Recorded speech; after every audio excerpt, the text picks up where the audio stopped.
Government okurabira omukitongole ekirikushughanisa ebigombe by'abeeteri no mwihanga ekya Uganda Cooperative Alliance UCA obwahateri omu nteekateeka ey'okutandikaho banka y'abeeteriine erahwera okutunguura ebigombe ebi hamwe n'okushughanisa abeeteri no mwihanga. Tukaba twine banka yite ya 1964 aza banka ejekeyamba abantu na crop finance konka bwire kubwahikire abo kugira ngo cooperative zikazi zigwire zitine mani na banka yazo abo kuba emizi ya cooperative banka zikaba ziri cooperative zizabire ziriho munsi zona zikurakuranye cooperative banks nizo ziri institutions eziyambire nsi kurakurana hawo kuba esente ezo aba cooperators obazireta bakaziteka hamwe kimu obenda kwehora behora ha interest rate eri ya hansi.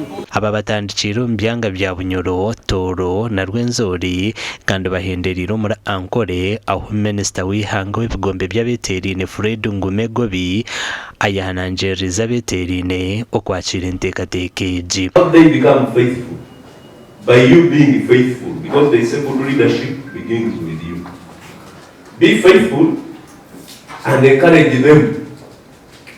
In communication, there is what we call horizontal and vertical.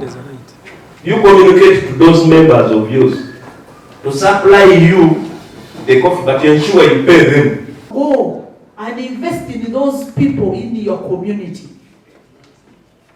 We live in a challenge where everyone thinks the solution of a problem in a community is a member of parliament. That is not true.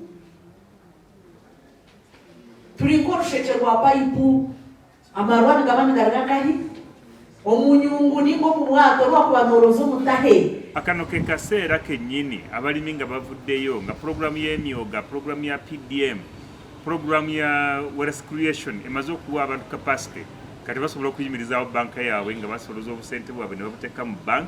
Obwahati ihanga lya Uganda lyine ebigombe birikuhika emitwaro 2,982 ebihandikiise kandi ebi bikozire kihango mu kurwanisa obutamanya obweremwa na n'obukene okwetooroora ihanga. Gashakwa Elachiza.